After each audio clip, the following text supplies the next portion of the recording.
મહીસાગર જિલ્લાના લુણાવાડા ખાતે કોંગ્રેસ પ્રદેશ નેતાઓના અધ્યક્ષ સ્થાને બેઠક યોજવામાં આવી।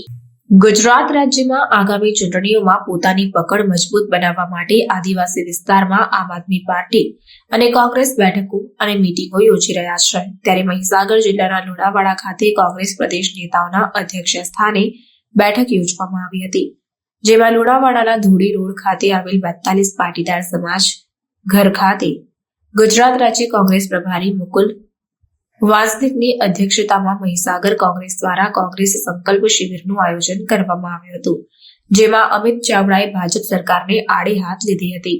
તેમણે કહ્યું હતું કે ખાતો નથી ને ખાવા દીધો નથી કહેનારા વડાપ્રધાન પણ હવે કરોડો વગર ખાતા નથી અને ભાજપનો ન હોય એને ખાવા દીધા નથી। જેમાં મધ્ય ગુજરાત ઝોનના પ્રભારી ઉષા નાયડુ, ગુજરાત પ્રદેશ કોંગ્રેસ સમિતિ વિધાનસભાના વિરોધ પક્ષના નેતા અમિત ચાવડા અને શૈલેષ પરમારની ઉપસ્થિતિમાં બેઠક યોજાઈ હતી।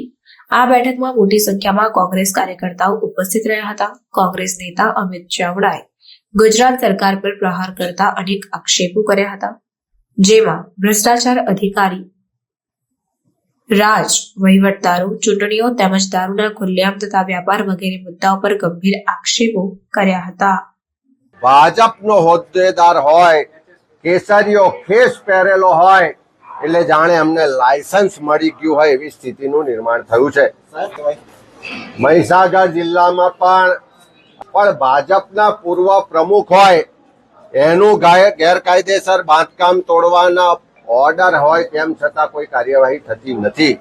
ભાજપના કોઈ પૂર્વ ધારાસભ્ય હોય એ ગેરકાયદેસર આખી સ્કૂલ કે એનું બાંધકામ કરે ચલાવે એના પર કોઈ કાર્યવાહી થતી નથી।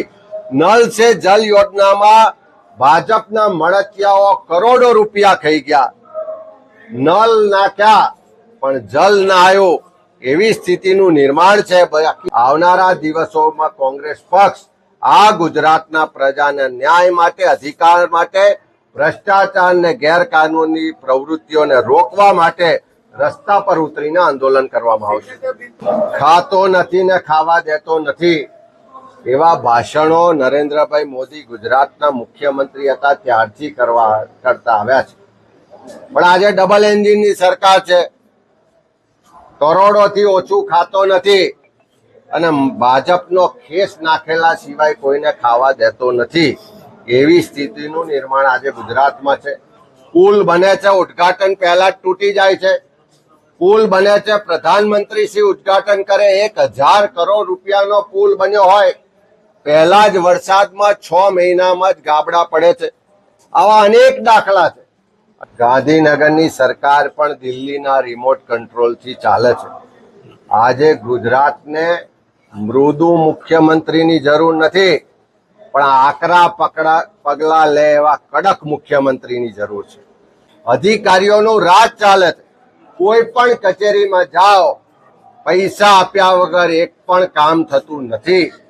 સ્થાનિક સ્વરાજની ચૂંટણીઓ જાહેર થશે ત્યાર પછી આખા દેશમાં જે રીતે સમાન વિચારધારાવાળા પક્ષો સાથે મળી અને સંવિધાન બચાવવા, લોકશાહી બચાવવાની લડત લડી રહ્યા છે, એની અંગે સમીક્ષા કરી, બધા સાથે ચર્ચા વિચારણા કરીને સ્થાનિક સ્તરે લોકોનો, કાર્યકરોનો, સંગઠનનો જે અભિપ્રાય હશે એ મુજબ પાર્ટી નિર્ણય લેશે।